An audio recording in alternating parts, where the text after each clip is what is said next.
Okay, in Objective 6 here we looked at graphing the secant and cosecant graphs, which are very much closely connected to your sine and cosine graphs that we looked at in Objective 5. So we're going to start here with the secant graphs. Secant graphs, as a reminder, secant is the reciprocal of cosine. And so a lot of the attributes that are connected to a cosine graph are going to be the same for secant. So typically speaking, secant has a period of 2 pi, so it repeats its pattern from 0 to 2 pi, just like cosine does. And in fact, if you were to invert your secant graph, as you can see in this picture here, what you get is the cosine graph. The secant graph, when inverted, would connect at the midline, whatever that midline happens to be, and create your cosine. And so actually that reverse thought process is how we're going to graph secant. We're actually going to graph our secant graphs starting with its corresponding cosine graph.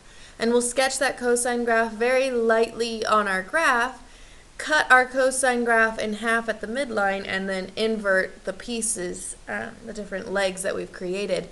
And then your asymptotes for secant, you have an infinite number of asymptotes depending on how many times that period repeats. You have 2 asymptotes within a period, but again, the secant graph never ends, just like the cosine graph never ends. Each of those asymptotes will cross at the points on cosine that lie on the midline. Okay? And so like cosine, we will start by turning our secant into its descriptive form to pull out its elements. So I'm going to go ahead and do number 1 here, and then my recommendation is going to be to pause the video, try number 2, possibly even number 3 on your own.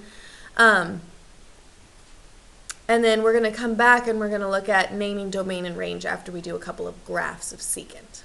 Okay? So graphing secant, we're going to start by taking our y equals 2 secant x minus 1. In this case, there's a plus 1 we need to add over. We have nothing to factor out in this one, so we're good on that end. Okay?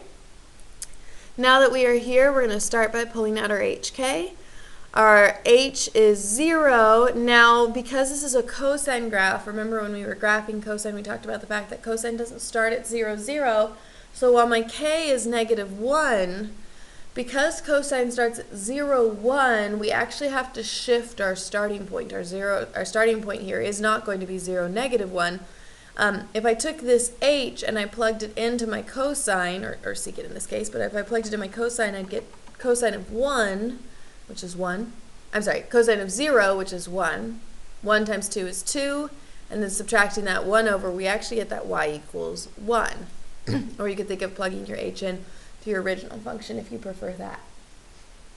Okay, 2 times secant 0, which is 2 times 1, minus 1, which is 1. Okay, so that's actually our starting point here, 0, 1. Okay, pulling out your period then. Period is 2 pi over b, just like it would be for cosine. So my period here is going to be 2 pi over my b, which for this one is 1. So my period is 2 pi. Okay, so my ending point is going to be 2 pi away. And then amplitude, we also need our amplitude for this one. Amplitude, remember, is that value out front of your function. So in this case, my amplitude is 2. And the fact that it is positive tells me that my cosine graph is going to look like kind of what my parent cosine graph looks like, which is also shown here within the dotted form. Okay, so we're going to go down and then up again to our first and final points. Okay, so middle point then needs to be 2 amplitudes away from our first and last. So 1, 2 is 1 amplitude, 1, 2 is 2. Okay, quarter point then is going to be an amplitude away. And then, like I said before, I always recommend double checking that as you've plotted your points here that they are in fact each an amplitude away from each other. So down 2, up 2, up 2, we're good to go. Okay, and then this keeps repeating in either direction if you'd like to keep your period going. Okay? Now what we've just graphed here is the cosine graph, so I'm going to very lightly sketch my cosine graph in. It's not my final answer because again secant is the reciprocal of your cosine, so there's my cosine graph there. Secant then, we're going to go ahead and find our midline, so here's our midline here. And all those points that lie on your midline are now going to be asymptotes. Okay.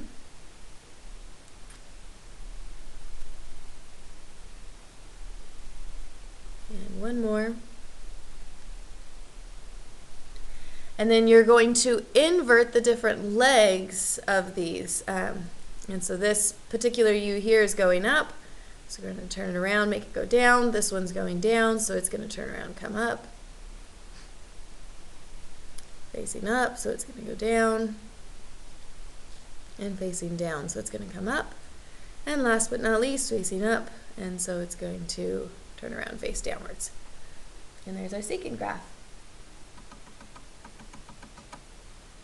Okay, so my recommendation again is to pause the video, try the next two on your own, and then we're going to come back and we're going to talk about domain and range after we do two more graphs. Okay, so pause the video if you're going to. Number two, we need to turn it into its descriptive form. So in this one, there's nothing to add over or subtract over. Excuse me, sorry. And there's nothing to factor out. So I'm already in my descriptive form, which means I'm pulling out my starting point. So my h is negative pi over 2. Again, I can't use 0 as my k, even though that is my k, because again, cosine starts at 0, 1, so we need to take our negative pi over 2. Plugging it in, we get secant of 0, which is 1 times negative 3 is negative 3. Okay, and so that's actually where I'm starting. Okay, my period, so 2 pi over b. My b in this particular case, no multiplier out front, so that's 1. My period again is 2 pi. So I'm going to end 2 pi away, so that's 1 pi, 2 pi. My amplitude in this case, my amplitude is 3. And then this is a negative coefficient, so that tells me my cosine graph is going to be turned upside down. So where normally my cosine graph goes down and then back up again, it's instead going to go up and then down again. Right? So it's going to be turned upside down here. So my middle point, oops, sorry. There we go. So my middle point, which is going to be located here, is going to be 2 amplitudes up from my first and ending point. So 1, 2, 3, there's 1 amplitude, 1, 2, 3, there's my second. Quarter and 3/4 points then are going to be at the 1 amplitude away. And again, always take a moment, double check your amplitude's consistent, up 3, down 3, down 3. And so good to go. And again, I can keep this going if I would like to around my shape. Okay, so there's your cosine graph.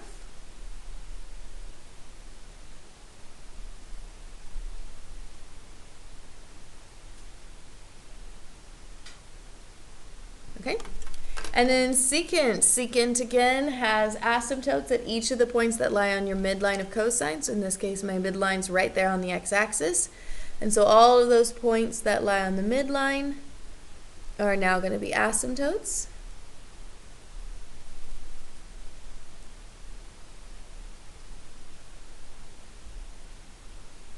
And one more. Okay, and then you're going to invert each of your legs. So this one facing up is going to face down. This one facing down is going to face up.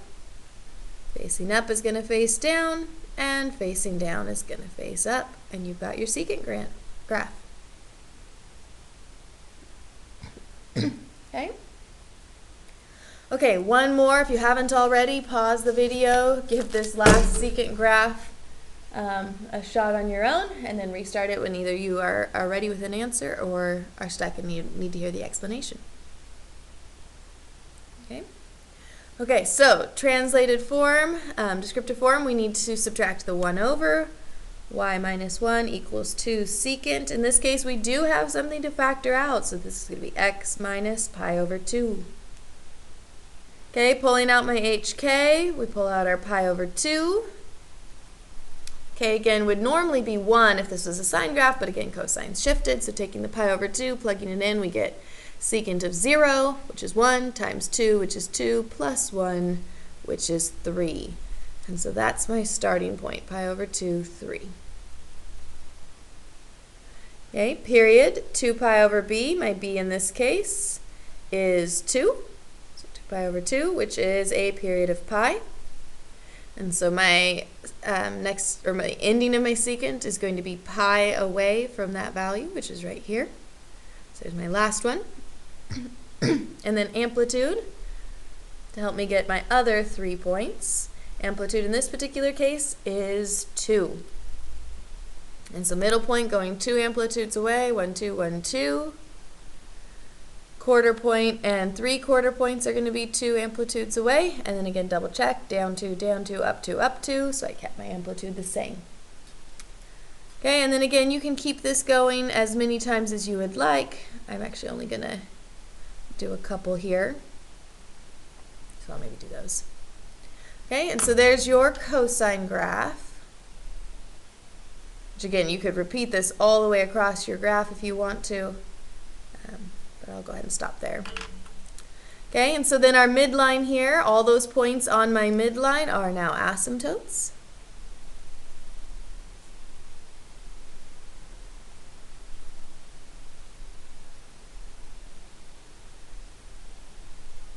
And 2 more, 1 and 2.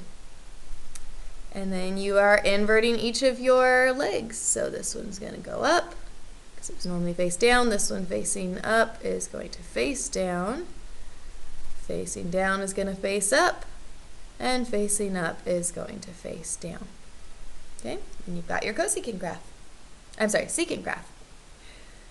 Okay, we are going to do cosecant next. However, before we do that, let's go ahead and go back and talk about domain and range when it comes to these secant and cosecant graphs. Secant and cosecant actually have very similar looking graphs, and so their domains and ranges are going to end up being very similar. For range is always going to be expressed in kind of an interval notation, or at least we will express it in an interval notation.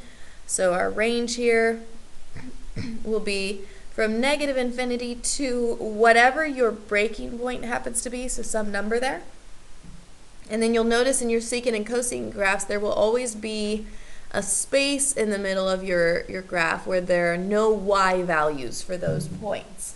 And then you'll pick up again wherever it starts and go to infinity.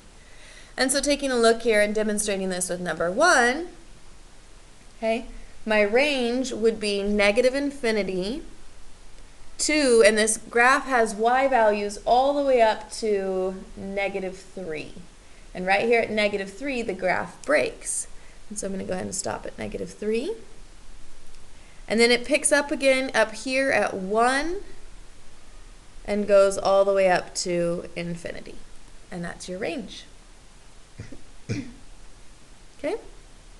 And so we'll do this for the next two as well, but then taking a look at domain, domain is going to be a little bit different than what you've worked with in the past.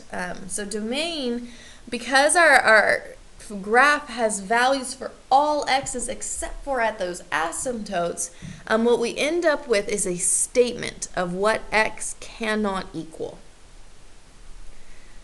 Now, obviously we can't just make a list. We can't just start at our first asymptote and work to the end, because these graphs don't end, right? They keep going on and on and on and on until infinity. So you literally cannot write a list of all of the asymptotes, because it goes to infinity. You will, technically speaking, if you tried, die before you name all of the possible asymptotes. So what we do is we write a statement to represent those asymptotes. We're going to look at kind of what each of those asymptotes are, and we're going to find some common way of writing them. And we're going to write that here, and I'm going to demonstrate that in a bit. And then at the end, because each of our statements is going to include some reference to n, and n is going to be what we call an element of the integers, meaning n is going to be -5, -4, -3, -2, -1, 0, 1, 2, 3, 4, 5. So kind of counting numbers in essence, but negatives and positives here. So n is going to be an element of the integers, which we're going to write like that. That little statement there, n is going to be the element of the integers, will be at the back of all of these asymptote domain statements. Because of this fact, okay? So I'm going to demonstrate what we're talking about here before I show it in number 1.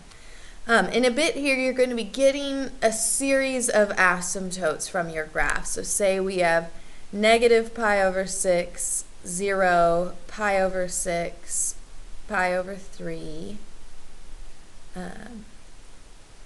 pi over 2, right? So something like that, I don't know. So a series of asymptotes. And you're going to need to figure out, okay, how can I express this in terms of some common statement?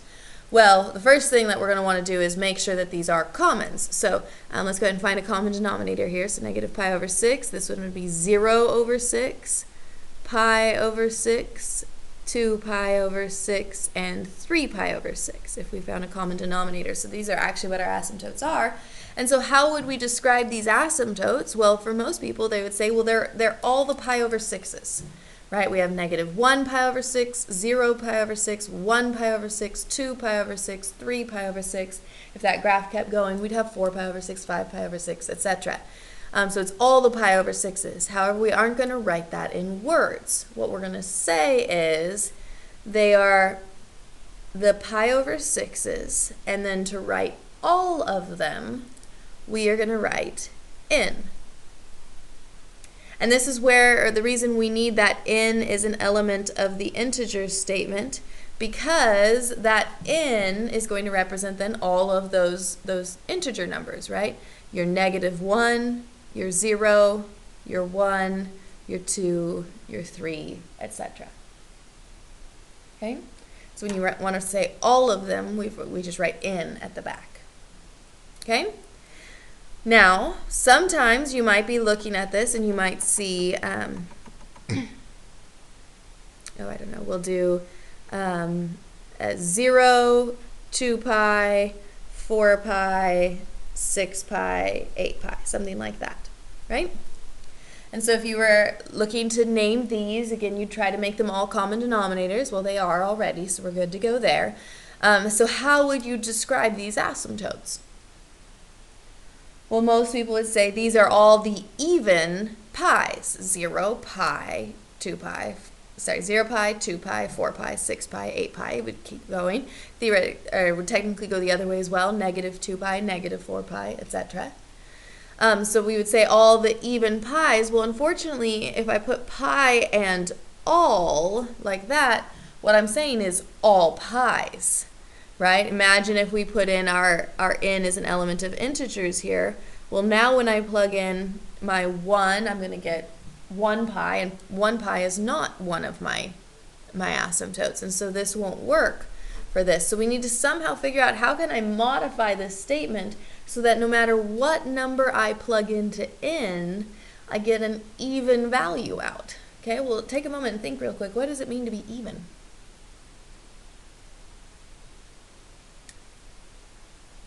And then if you weren't sure, we'll go ahead and make sure we're good with that. To be even means that you are divisible by 2, right? So all of these values need to have 2 in them. Okay, so to make this an even statement, what I'm going to do is I'm going to take that all and I'm going to multiply it by 2.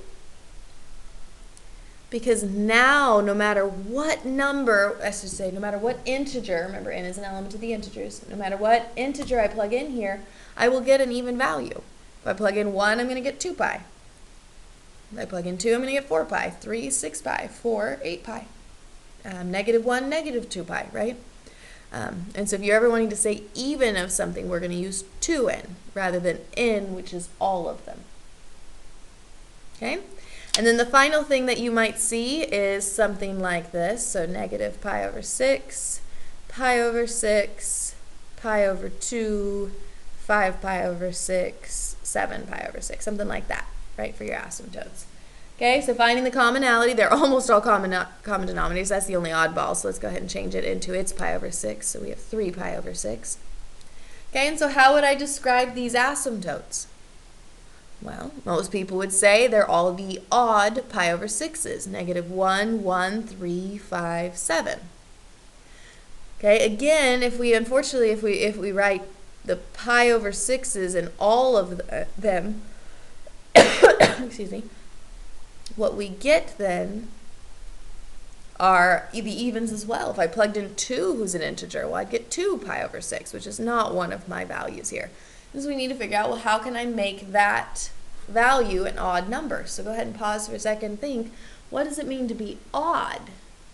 And then I'll give you a slight hint. Even, remember, means to be divisible by 2. So what does it mean to be odd? And then hopefully at some point you're thinking, well, it means it can't be divided by 2. It's not divisible by 2, right? And so as we were developing what we're going to write here in class, I encouraged everyone to write down a list of even numbers and then to ask themselves, and maybe we don't use 0 if that's confusing for you, but to ask yourself, if these were my even numbers, because again, we just learned how to write our even numbers, that's 2 in. If these are my even numbers, my 2 in, how do I turn them into an odd? Okay, and in each of the classes, they came up with either add 1 or subtract 1 from your even number. Because if I add 1 to each of these, I'd get 3, 5, 7, 9, 11. If I subtract 1, I get 9, 7, 5, 3, and 1, which are all your odd numbers. And so to say an odd, we're going to say all our odd 2 in, which are my even numbers, and then either plus or minus 1 for my odd. So these are all odds pi over 6s. All odd pi over 6s, as long as n is an element of the integers. Okay? So we have all the pi over 6s, we have the even pi's, and we have the odd pi over 6s. But each of them have this statement at the end. Okay? And so then demonstrating this here in number 1, if we were to name these asymptotes, we'll go ahead and take a look. Where are my asymptotes located in this one? Okay. My asymptotes in this one are located at negative pi over 2, pi over 2, 3 pi over 2, and 5 pi over 2. Okay. Well, how would you describe those? Okay. Well, those are all my odd pi over 2's. And so we're going to write our statement. X cannot equal my pi over 2's that are odd. Remember, odd is either 2n plus 1 or 2n minus 1. So my odd pi over 2's, as long as n is an element of the integers. Okay? Okay, so go ahead and pause the video, give number 2 a shot, restart it when you are ready, or continue to watch the video, but then pause the video on number 3. At some point, make sure you're practicing your domain and range on your own. But let's go ahead and do domain and range on number 2 and number 3. Okay, so number 2, my range here. Range goes from negative infinity up to negative 3, and that's where our break occurs. It then picks up again at 3 and goes the rest of the way to infinity. Okay. Domain, we need our asymptotes here, so my asymptotes occur at negative pi, 0 pi, 2 pi, and 3 pi. Okay, so how would you describe these asymptotes? Okay, well, we have negative 1, 0, 1, 2, and 3 pi. So these are all my pi's. So x cannot equal my pi's, all of my pi's. Remember, all is n. Even is 2n. Odd is either 2n plus 1 or 2n minus 1. As long as n is an element of the integers. Okay. And then number 3, go ahead and pause the video if you haven't already. Work through domain and range on your own. Okay, range is negative infinity to going up to negative 1. Picks up again at 3 and goes the rest of the way to infinity. Okay. And then domain, where are my asymptotes here? My asymptotes are at pi over 4, 3 pi over 4, 5 pi over 4, 7 pi over 4, etc. Okay, how would you describe those asymptotes? Okay, those asymptotes are the odd pi over 4s. So we have x cannot equal my odd 2n plus 1 or 2n minus 1 pi over 4s, as long as n is an element of the integers. Okay? Okay, last but not least, let's go ahead and do a couple cosecant graphs. So cosecant graphs are going to operate pretty much exactly the same way as the secant graph does. The only difference is that where secant was born of cosine, cosecant is going to be born of sine. So where we lightly sketched our cosine graph and then split it in half and created the asymptotes and all that, for cosecant we're going to lightly sketch the sine graph and cut it in half and sketch the asymptotes and all that. So my recommendation is, if you remember how to graph sine, pause the video, try number 1 on your own, restart the video to see how you did, and then maybe do number 2 as well on your own. If you don't remember how to graph sine, then maybe watch number 1, but make sure to pause the video and try number 2 on your own. And when I'm saying 1 and 2, I mean 4 and 5. Okay?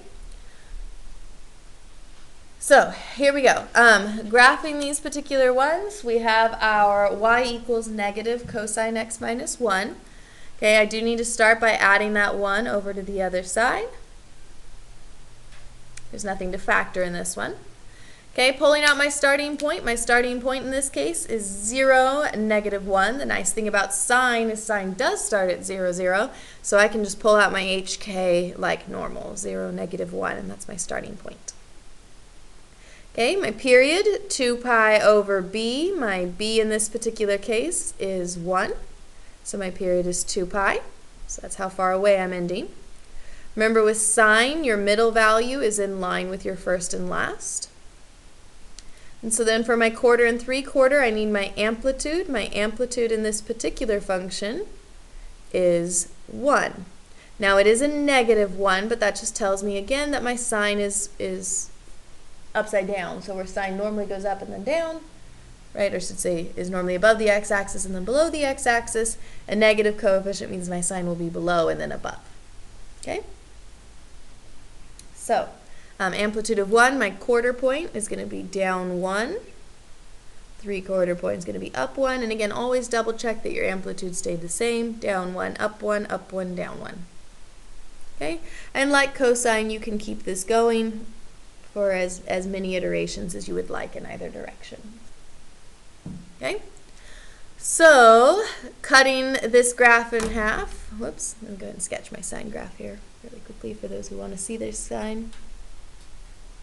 There we go. Okay, cutting this graph in half at its midline. Okay, each of those points on your midline is going to be an asymptote. So we've got 1, 2, 3, 4, and one more, 5. Okay, and then inverting your legs, this one was face down, so it's now going to be faced up, so it's now going to be face down, etc. And you've got your cosecant graph.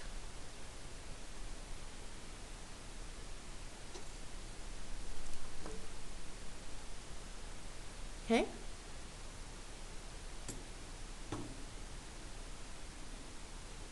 Okay, and so then naming your domain and range here. Domain would be all of your asymptotes. So my asymptotes in this particular case occur at negative pi, 0, pi, 2 pi, and 3 pi. So how would we name those asymptotes?